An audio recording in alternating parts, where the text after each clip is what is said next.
Chet eldan Avstraliyadan kelib 9 oy bo'lib to'nglab momiya olib ketgan go'shmi yo ma'ni o'xshash degan saxta hozir so'yab qo'yib kelib kavchayan qildimi deb so'raydigan bo'ldingmi budiqmi? Davlatimizdagi 20 yillik baza qayerda bo'ldi desak, sog'lomlikning bozori. Jungoning go'shini ta'minlayotganlar, go'sht ishlab chiqarayotganlar sizlar shu. Sizlarning qotninglardan chiqadi. Shanxaydagi qancha binosi egizlab kesmish, sizlarning go'shinglarni yeyotdi. Biz tangshigan Ahmad Ro'z apandim tangshigan Anvar Po'shi Yaponda turib tangshayotgan shu yemlarninki nimaga aylandi desak, mana mush go'shtga aylandi.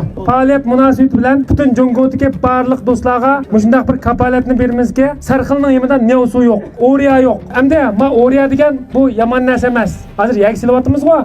Xuddi yag saqandek yem-qashak qasaqmi bo'ldi. Buni davlatdan 2% dan oshirib etmanglar deydigan o'lchimi bor. Ammo biz azaldan yemga o'riya qatmay kerakmish xalqning hech qanday o'riya yo'q. Agar mushning o'riya qetibsaklar, Feydanbayning rolini o'ynaydi, purchaq kunjini azaytib o'tamiz. Biz bu 7-8 kun azalta olaymiz. Nima uchun qatmaymiz desak, Ahmad Ro'z apandim, shu uzun yildan beri qatmayli buni deb retsep qatmay kelgan. Davlatimizdagi 20 yillik baza qayerda bo'ldi desak, sog'lomlikning bozori. Ishmasakmi bo'ladigan narsalarni ichib bilib, hali börekdan, hali jigardan, hali uyabiyatdan chataq chiqib doktorxonaga to'shab ketib, buni biroz demagan bo'lsa o'zimiz his qilig'liq. Hammamizning ehtiyoji sog'lomlikka yuzlanganligimiz uchun hozir esakmi sazayla, pokizayla degan keldik. Shundan emasmi? Burun qo'saqni to'yg'izish uchun qayerda oshxona ichilgan bo'lsa, bag'an bo'lsa, hozir kimninkida vejansal azroq.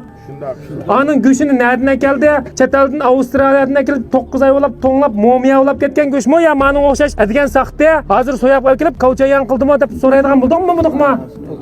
Demak, mushuningdaq ishlarga biz diqqat qilgan bo'ldik. Bir qadamdan ilgirlab, qo'noqni, bug'doyni, go'shtni yashillashtiramiz, organiklashtiramiz. Biz mushu ishni o'ylagandimi pakiz qilish uchun biz tirishimiz. Unda bo'lsa, To'hpigar ustozimiz Ahmad Ro'z apandimni qo'yning beshini kesib berishga taklif qilamiz.